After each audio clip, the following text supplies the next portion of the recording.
ರಾಜ್ಯದಲ್ಲಿ ಹೃದಯಾಘಾತ ಪ್ರಕರಣಗಳ ಸಂಖ್ಯೆ ಜಾಸ್ತಿ ಆಗ್ತಾ ಇದೆ. ಅದರಲ್ಲೂ ಕೂಡ 19 ವರ್ಷ, 20 ವರ್ಷ, 25 ವರ್ಷದ ಯುವಕರು ಸಾವನ್ನಪ್ತಾ ಇದ್ದಾರೆ.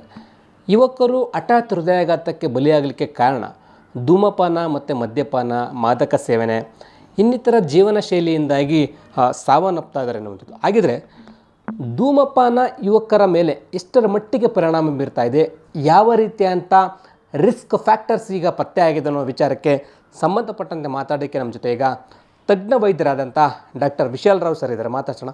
ಸರ್ ನಮಸ್ತೆ. ಸರ್ ನಮಸ್ಕಾರ. ಸರ್, ಈಗ ಹೃದಯಾಘಾತಕ್ಕೆ ಪ್ರಮುಖ ಕಾರಣ ಅಂದರೆ ಧೂಮಪಾನ, ಮದ್ಯಪಾನ ಅಂತ ಹೇಳ್ತಾ ಇದ್ದಾರೆ. ಸರ್, ಧೂಮಪಾನ ಅಷ್ಟೊಂದು ಎಫೆಕ್ಟಿವ್ ಆಗ್ತಾ ಇದೆಯಾ? ರಿಸ್ಕ್ ಫ್ಯಾಕ್ಟರ್ಸ್ ಅನ್ನುವಂಥದ್ದು ಏನೆಲ್ಲ ಪತ್ತೆ ಆಗಿದೆ ಸರ್ ಈಗ ಹೊಸದಾಗಿ? ಈಗ ಮುಖ್ಯವಾಗಿ ಲಾಸ್ಟ್ ಐ ಥಿಂಕ್ 1 ವರ್ಷದಿಂದ ಜಾಸ್ತಿ ಇಡೀ ಜಗತ್ತಲ್ಲಿ ಹೃದಯದ ಘಾತದ ಚಿಂತನೆಗಳು ನಡೀತಾ ಉಂಟು, ಚರ್ಚೆ ನಡೀತಾ ಉಂಟು. ಈಗ ಬರುವ ನಮ್ಮ ವೈಜ್ಞಾನಿಕ ವರದಿಗಳಲ್ಲಿ ಈಗ ಲಸಿಕೆಯ ಕಾರಣ ಇದರಲ್ಲಿ ಇಲ್ಲ ಹೇಳುವಂಥ ಮಾಹಿತಿಗಳು ಬಂದಿದೆ. ಇದು ಮುಖ್ಯ ಉದ್ದೇಶ ಏನು ಹೇಳಿದರೆ, ಯಾಕಂದರೆ ಇಷ್ಟು ಸಮಯ ಕಳೆದಾದ ನಂತರ ಕೂಡ ಅದರ ಪ್ರಭಾವ ಬೀಳುವಂಥದ್ದು ಹೃದಯದ ಮೇಲೆ ಚಾನ್ಸಸ್ ಕಡಿಮೆ ಇತ್ತು ಹೇಳಿರುವಂಥ ವರದಿಯಲ್ಲಿ ಅದನ್ನು ಕೊಟ್ಟಿದ್ದಾರೆ.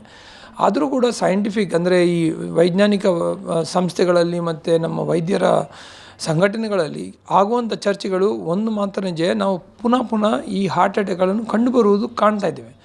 ಯುವಕದಲ್ಲೂ ಕೂಡ ಕೇಳ್ತಾ ಇದ್ದೇವೆ. ನಮ್ಮ ಲೊಕ್ಯಾಲಿಟಿಯಲ್ಲಿ ಆಗಲಿ, ಸೊಸೈಟಿಯಲ್ಲಿ ಆಗಲಿ, ನಮ್ಮ ಫ್ರೆಂಡ್ಸ್ ಮಧ್ಯದಲ್ಲಿ ಆಗಲಿ ಏನೋ ಒಂದು ಇಂಥ ನ್ಯೂಸ್ ಕೇಳ್ತಾ ಉಂಟು. ಸೊ ಈ ಮಾತು ಪುನಃ ಬರ್ತಾ ಉಂಟು ಇವತ್ತಿಗೆ, ದಟ್ ಯುವಕರು ಸಾವಿಗೆ ಅಪ್ಪಿಕೊಳ್ತಾ ಇದ್ದಾರೆ. ಇದಕ್ಕೆ ಮುಖ್ಯವಾಗಿರುವ ಚಿಂತನೆ ನಾನು ಹೇಳೋದು, ನಾವು ಕೋವಿಡಿಂದ ಸಮಯದಿಂದ ತೊಗೊಂಡ್ರೆ 2020ರಿಂದ ನಮ್ಮ ಜೀವನ ಶೈಲಿಗಳು ಮೆಜಾರಿಟಿಯಾಗಿ ಚೇಂಜ್ ಆಯಿತು. ನಾನು ಹೇಳೋದು ಉದಾಹರಣೆಗೆ, ಈ ವರ್ಕ್ ಫ್ರಮ್ ಹೋಮ್ ಹೇಳುವಂಥ ಕಲ್ಚರ್ ಇರಲಿಲ್ಲ. ನಾವು ಇವತ್ತಿಗೆ ಏನು ಹೇಳ್ತೇವೆ, 2 ಥರದ ಸ್ಮೋಕಿಂಗ್ ಉಂಟು. ಒಂದು ಸ್ಮೋಕಿಂಗ್, ಸಿಗರೇಟ್ ಸ್ಮೋಕಿಂಗ್. ಇನ್ನೊಂದು ನಾವು ಏನು ಹೇಳ್ತೇವೆ, ಈಗ ನಾನು ನೀವು ಕೂತಿದ್ದಂಗಿರೋದು, sitting is the new smoking ಹೇಳ್ತೇವೆ. ಈಗ ನಾನು ಇಲ್ಲಿ ಕೂತಿರ್ತೇನೆ, ಇಲ್ಲಿಂದ ನಾನು ಕೆಳಗೆ ಹೋಗಿ ಲಿಫ್ಟ್ ತೊಗೊಂಡು ಗ್ರೌಂಡ್ ಫ್ಲೋರ್ ಹೋಗ್ತೇನೆ. ಗ್ರೌಂಡ್ ಫ್ಲೋರಲ್ಲಿ ನನ್ನ ಕಾರ್ ಬರುತ್ತೆ, ಕಾರ್ ತೊಗೊಂಡು ನನ್ನ ಮನೆ ತೊಗೊಂಡು ಹೋಗುತ್ತೆ, ಮನೆಯಲ್ಲಿ ಲಿಫ್ಟ್ ತೊಗೊಂಡು ನಾನು ಮನೆಗೆ ಹೋಗ್ತೀನಿ. ಅದಾದಮೇಲೆ ಅಲ್ಲಿ ಹೋಗಿ ಊಟ ಮಾಡಿ ಮಲ್ಕೊಳ್ತೀನಿ. ಈಗ ಇದರಲ್ಲಿ ಫಿಸಿಕಲ್ ಆ್ಯಕ್ಟಿವಿಟಿನೇ ಇಲ್ಲ. ಇದು ಇದ್ದದರಲ್ಲಿ ಚಿಂತಾಜನಕವಾದಂಥ ವಿಷಯ ಆಗಿ ಎದುರು ಬಂದಿದೆ. ಒಂದು. ಎರಡನೇದು, ಊಟದಲ್ಲಿ ಇವತ್ತಿಗೆ ನಮ್ಮ ಫುಡ್ ಡಿಪಾರ್ಟ್ಮೆಂಟ್, ಕರ್ನಾಟಕದ ಫುಡ್ ಡಿಪಾರ್ಟ್ಮೆಂಟ್ ಹಲವಾರು ರೇಡ್ಗಳನ್ನು ಮತ್ತು ಇನ್ಸ್ಪೆಕ್ಷನ್ಗಳನ್ನು ನಡೆಸಿ ಕೆಲವು ಮುಖ್ಯ ಅಂಶಗಳು ಎದುರಿಗೆ ಬಂದದ್ದೇನು, ಆಯಿಲಿ ಫುಡ್ಗಳು ಜಾಸ್ತಿ ಆಗಿದೆ. ಅದರಲ್ಲಿಯೂ ಟ್ರಾನ್ಸ್ ಫ್ಯಾಟ್, ಡಾಲ್ಡಾ, ಇದರಲ್ಲಿ ಮಿಕ್ಸರ್ ಇರುವಂಥದ್ದು, ಪಾಮ್ ಆಯಿಲು, ಆಯಿಲಿ ಫುಡ್ಸ್ ಎಲ್ಲ ಜಾಸ್ತಿ ಆಗ್ತಾ ಉಂಟು. ಅದರಲ್ಲಿರುವಂತಹ risk, trans fat risk is making you more prone for heart attacks and hypertension. Sir, ಈಗ ಪ್ರಮುಖವಾಗಿ ಇರುವಂಥದ್ದು ಈ ಧೂಮಪಾನ ಮಾಡೋದ್ರಿಂದ ಈಗ ಹೊಸದಾಗಿ ಕಾಣಿಸ್ಕೊಳ್ತಾ ಇರ್ತಕ್ಕಂಥ ಆರೋಗ್ಯ ಸಮಸ್ಯೆಗಳೇನು? ಮೊದಲೆಲ್ಲ ಏನು ಆರೋಗ್ಯ ಸಮಸ್ಯೆ ಇತ್ತು ಧೂಮಪಾನದಿಂದ, ಈಗ ಹೊಸದಾಗಿ ತಾವು ಏನಾದರೂ ಪತ್ತೆ ಮಾಡೋ ವಿಚಾರ ಬಗ್ಗೆ ಹೊಸದಾಗಿ ಕಾಣಿಸ್ಕೊಳ್ತಾ ಆರೋಗ್ಯ ಸಮಸ್ಯೆ ಏನು ಸರ್?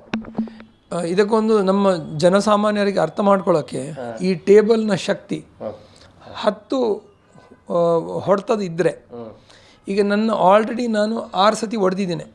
ಈಗ ಕೋವಿಡ್ ಬಂತು, ಇದು ಬಂತು, ಅದಂತು, ಜೀವನ ಶೈಲಿನೂ ಹಾಳಾಗ್ತಾ ಉಂಟು. ಸೊ 6 ಆಲ್ರೆಡಿ ಹೊಡೆದಿರುವಾಗ ಮರುನೇ ಜನ ಬಂದು, ಯಾರಾದರೆ ಪಕ್ಕದವನು ಬಂದು 4 ಹೊಡೆದ್ರೆ ತುಂಡಾಗುತ್ತೆ. ಈಗ ನಾನು ಯೋಚನೆ ಮಾಡಿದೇನು, ಇದರ ಶಕ್ತಿ 10 ಇತ್ತಲ್ಲ, ಇದು ಯಾಕೆ 4ಕ್ಕೆ ತುಂಡಾಗ್ತಾ ಉಂಟೇಳಿ, ಅಂದರೆ ಒಂದು ಉದಾಹರಣೆಗೆ ಹೇಳೋದು. ಹಾಗೆಯೇ ಇವತ್ತಿಗೆ ಯುವ ಜನಾಂಗದಲ್ಲಿ ಕೂಡ ನಮ್ಮ ಹತ್ರ ಮಾಲಿನ್ಯದಲ್ಲಿ ಪ್ರದೂಷಣ ಉಂಟು, ಪೊಲ್ಯೂಷನ್ ಉಂಟು, ಊಟದಲ್ಲಿ ಪೆಸ್ಟಿಸೈಡ್ ಉಂಟು, ಪ್ರಿಸರ್ವೇಟಿವ್ ಉಂಟು, ಅದಾದ ಮೇಲೆ ಬ್ಯಾಡ್ ಫುಡ್ಗಳು ಕೂಡ ಉಂಟು, ವಿದೌಟ್ ನ್ಯೂಟ್ರಿಷನ್, ಅಂದರೆ ಖಾಲಿ ಫ್ರೈಡ್ ಫುಡ್ಡು, ಅದರಲ್ಲಿ ಕೂಡ ಶುಗರಿ ಫುಡ್ಡು, ಇದೆಲ್ಲ ಮ್ಯಾಕ್ಸಿಮಮ್ ಮಾರ್ಕೆಟಲ್ಲಿ ಉಂಟೀಗ ನಮ್ಮ ಯುವಕರನ್ನು ಎಂಕರೇಜ್ ಮಾಡೋಕ್ಕೆ. ಅದರೊಟ್ಟಿಗೆ ನೀವು ಎಡಿಷ್ನಲ್ ಇನ್ನೊಂದು ಹ್ಯಾಬಿಟ್ ಆ್ಯಡ್ ಮಾಡಿ, ಅಂದರೆ ನೋ ಆ್ಯಕ್ಟಿವಿಟಿ, ಫಿಸಿಕಲ್ ಆ್ಯಕ್ಟಿವಿಟಿ ಕಡಿಮೆ, ಒಬೇಸಿಟಿ ಜಾಸ್ತಿ ಆಗ್ತಾ ಉಂಟು. ಇದರೊಟ್ಟಿಗೆ ನೀವು ಇನ್ನೊಂದು ಆ್ಯಡ್ ಮಾಡಿ ಸ್ಮೋಕಿಂಗ್. ಆವಾಗ ಅದರದ್ದು ಇನ್ಫ್ಲಮೇಷನ್ ಎಷ್ಟು ಜಾಸ್ತಿ ಹೋಗುತ್ತೆ ಒಂದು ಸಾಮಾನ್ಯರಿಗೆ. ಇದು ಜನರು ಅರ್ಥ ಮಾಡ್ಕೊಳ್ಬೇಕು. ಇವತ್ತಿಗೆ ನಮ್ಮ ಜೀವನದ ಆರೋಗ್ಯದ ಜವಾಬ್ದಾರಿ ನಾವೇ ವಹಿಸ್ಕೊಳ್ಬೇಕಾಗುವುದು ಅನಿವಾರ್ಯ. ಅದಕ್ಕೋಸ್ಕರ ಇವತ್ತಿನ ಇದರಲ್ಲಿ ನಮ್ಮ ಜೀವನ ಶೈಲಿ ನಾನ್ ಕಮ್ಯುನಿಕೇಬಲ್ ಡಿಸೀಸ್ ಹೇಳ್ತೇವೆ. ನೆಕ್ಸ್ಟ್ 10 ವರ್ಷ ಇವತ್ತಿಗೆ ಕೋವಿಡ್ ಅದನ್ನು ಫ್ಲ್ಯಾಗ್ ಆಫ್ ಮಾಡಿ ಆಗಿದೆ. ಕೋವಿಡ್ ಅದರದ್ದು ಘೋಷಣೆ ಮಾಡಿದೆ ದಟ್ ಆ ನಾನ್ ಕಮ್ಯುನಿಕೇಬಲ್ ಡಿಸೀಸ್ ಬರುವ ಸಮಯ ಬಂತು. ಈಗ ಕೋವಿಡ್ ಒಂದು ಕಮ್ಯುನಿಕೇಬಲ್ ಡಿಸೀಸ್ ಆಗಿತ್ತು, ಬಟ್ ಆದರೂ ಕೂಡ ನಾನ್ ಕಮ್ಯುನಿಕೇಬಲ್ ಡಿಸೀಸಸ್ ಇದ್ದವರಲ್ಲಿ ಜಾಸ್ತಿ ಅಟ್ಯಾಕ್ ಮಾಡಿತ್ತು. ಅದೇ ರೀತಿಯಲ್ಲಿ ಇವತ್ತಿಗೆ ನಾನ್ ಕಮ್ಯುನಿಕೇಬಲ್ ಡಿಸೀಸಸ್ ರೈಸ್ ಆಗುವಂಥದ್ದು ICMR ರಿಪೋರ್ಟಲ್ಲಿ ಉಂಟು, ಹಲವಾರು ಹೆಲ್ತ್ ರಿಪೋರ್ಟ್ಗಳಲ್ಲಿ ಜಗತ್ತಲ್ಲಿಯೇ ಬರ್ತಾ ಉಂಟು, ವಿಶ್ವ ಆರೋಗ್ಯ ಸಂಸ್ಥೆಯಿಂದ ಮತ್ತು ಇದು ಇರೋ ಬೇರೆ ಸಂಘ ಸಂಸ್ಥೆಗಳಿಂದ. ಈ non communicable diseases kidney disease, diabetes, heart disease, hypertension, heart attack ಇದೆಲ್ಲ ಜಾಸ್ತಿ ಆಗ್ತಾ ಉಂಟು. ಯಾಕೆ?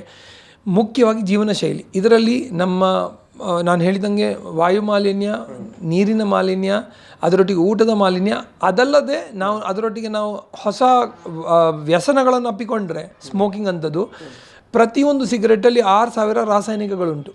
ಅದರಲ್ಲಿ 70-80 ಕ್ಯಾನ್ಸರಸ್ ಹೇಳುವಂಥದ್ದು ಹೇಳಿ ಇರ್ಬೋದು. ಬಟ್ ಈ 6,000 ರಾಸಾಯನಿಕಗಳಲ್ಲಿ arsenic, nickel, chromium, cadmium, radioactive plutonium, benzopyrene, formaldehyde, nicotinamides, ಎಷ್ಟೆಲ್ಲ ಕೆಮಿಕಲ್ಸ್ಗಳು ಉಂಟು ಹೇಳಿದರೆ ಅದೆಲ್ಲ ಹೋಗಿ ನಮ್ಮ ಹಾರ್ಟ್ಗಳನ್ನು ಬ್ಲಾಕ್ ಮಾಡುತ್ತೆ, ಹಾರ್ಟ್ನ ರಕ್ತಕೋಶಗಳನ್ನು ಬ್ಲಾಕ್ ಮಾಡುತ್ತೆ. ಅದರಿಂದ ಕಾರಣ ಆ್ಯಂಡ್ ಹಾರ್ಟ್ನ ವೆಸಲ್ಸ್ಗಳು ತುಂಬ ಡೆಲಿಕೇಟ್ ಇದ್ದ ಕಾರಣ ಅದು ವಲ್ನರೇಬಲ್ ಇರುತ್ತೆ. ನಾವು ಸ್ಟ್ರೆಸ್ ಹೇಳುವಂಥ ಇವತ್ತಿಗೆ ಶಬ್ದ ಉಂಟು. ಪ್ರತಿಯೊಂದು ಜೀವನದ ಒಂದು ಶೈಲಿಯಲ್ಲಿ, ಪ್ರತಿಯೊಂದು ಜೀವನದ ನಡವಳಿಕೆಗಳಲ್ಲಿ ನಮಗೆ ಸ್ಟ್ರೆಸ್ ಬಂದುಬಿಟ್ಟಿದೆ. ಯಾವುದು ಒಂದು ಪ್ರೊಫೆಷನ್ ಉಂಟು ಸ್ಟ್ರೆಸ್ ಇಲ್ಲದ ಪ್ರೊಫೆಷನ್, ಅದು ಮೀಡಿಯಾ ಆಗಲಿ ವೈದ್ಯನಾಗಲಿ ಎಲ್ಲರ ಕಡೆ ಸ್ಟ್ರೆಸ್ ಉಂಟು. ಆ ಕಾರಣದಿಂದಾಗಿ ಇಂಥ ಸಮಯದಲ್ಲಿ ಯಾವಾಗ ಸ್ಟ್ರೆಸ್ ಜಾಸ್ತಿ ಉಂಟು, ನಮ್ಮ ಇಮ್ಯುನಿಟಿ ಕಡಿಮೆ ಉಂಟು, ಅದರೊಟ್ಟಿಗೆ ನಾವು ನಮ್ಮ ಜೀವನ ಶೈಲಿಯನ್ನು ಕೂಡ ಕೆಡಿಸ್ತೇವೆ, ಅದರೊಟ್ಟಿಗೆ ನಾವು ವ್ಯಸನಗಳನ್ನು ಅಪ್ಪಿಸ್ಕೊಳ್ತೇವೆ, ನಾವು ನ್ಯಾಚುರಲ್ ಆಗಿ ಹೈ ರಿಸ್ಕಿಗೆ ಓಡ್ತಾ ಇದ್ದೇವೆ. ಸರ್, ಈಗ ತಾವು ಹೇಳಿದ್ರಿ 6,000 ರಾಸಾಯನಿಕಗಳು ಒಂದು ಸಿಗರೆಟ್ನಲ್ಲಿ ಉಂಟು ಅಂತ ಹೇಳ್ತಾ ಇದ್ದಾರೆ. ಅದು ಆರ್ಟ್ ಬ್ಲ್ಯಾಕ್ ಮಾಡುತ್ತೆ. ಈ ರೀತಿ 6,000 ರಾಸಾಯನಿಕಗಳು ಬೇರೆ ಯಾವ ಕಾಯಿಲೆಗೆ, ಕ್ಯಾನ್ಸರ್ಗೆ ಕಾರಣ ಆಗ್ಬೋದು? ಎಷ್ಟು % ಹೆಚ್ಚಳ ಆಗಿದೆ ಸರ್ ಕ್ಯಾನ್ಸರ್ ಇರ್ಬೋದು, ಬೇರೆ ಕಾಯಿಲೆಗಳು ಧೂಮಪಾನದಿಂದ?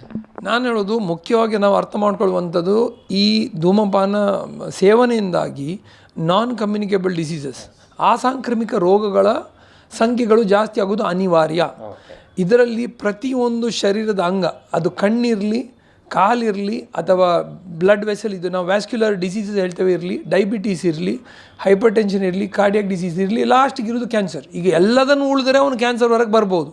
ಕ್ಯಾನ್ಸರ್ ಯಾಕಂದರೆ ಕೆಲವು ವರ್ಷಗಳು ತೊಗೊಳ್ಬೋದು, ಬಟ್ ಇಂಥ ಕಾಯಿಲೆಗಳು ತಕ್ಷಣವಾಗಿ ಬರ್ಬೋದು. ಕೆಲವೇ ತಿಂಗಳುಗಳಲ್ಲಿ ಅಥವಾ ಕೆಲವೇ ವರ್ಷಗಳ ಒಳಗಡೆ ಬರುವಂಥ ಸಂದರ್ಭ ನಾವು ನೋಡಿದ್ದೇವೆ ಇವತ್ತಿಗೆ. ಈಗ ಪ್ರತಿದಿನವೂ ಕೂಡ ಒಬ್ಬರು 1 ಸಿಗರೆಟ್ ಸೇರ್ತಾರೆ, ಒಬ್ಬರು 2 ಸಿಗರೆಟ್ ಸೇರ್ತಾರೆ, ಅಥವಾ 5-10 ಸಿಗರೆಟ್ ಸೇದೋಂಥವ್ರು ಇರ್ತಾರೆ ಸರ್.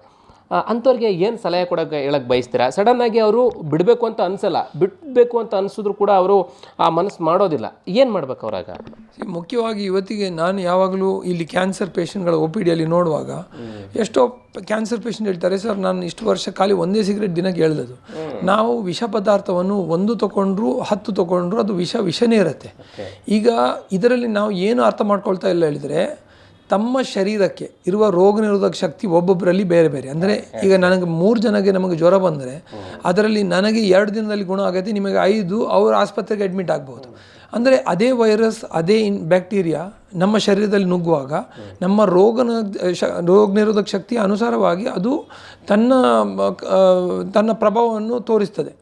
ಆ ಕಾರಣದಿಂದಾಗಿ ಇವತ್ತಿಗೆ ಅದು 1 ಸಿಗರೆಟ್ ಇದ್ದರೂ ಕೂಡ, ಬಟ್ ನಿಮ್ಮ ರೋಗ ನಿರೋಧಕ ಶಕ್ತಿ ಅತಿ ತೀವ್ರವಾಗಿ ಕಡಿಮೆ ಇದ್ದರೆ ನಿಮಗೆ ಆ 1 ಸಿಗರೆಟ್ ಸಾಕು ನಿಮ್ಮನ್ನು ತೊಂದರೆ ಕೊಡೋಕ್ಕೆ, ಹಾರ್ಟ್ ಅಟ್ಯಾಕ್ ಕೊಡೋಕ್ಕೆ ಅಥವಾ ಬೇರೆ ಕಾಯಿಲೆ ಕೊಡೋಕ್ಕೆ. Yes sir. ಈ ಸಂಬಂಧಪಟ್ಟಂತೆ ಸರ್ಕಾರಗಳು ಯಾವ ರೀತಿಯಾಗಿ ಎಚ್ಚರಿಕೆ ವಹಿಸ್ಬೇಕು? ಕೊನೆಯ ಪ್ರಶ್ನೆ, ಯಾವ ರೀತಿಯಾಗಿ ಎಚ್ಚರಿಕೆ ವಹಿಸಬೇಕು ಸರ್ಕಾರಗಳು ಕೂಡ?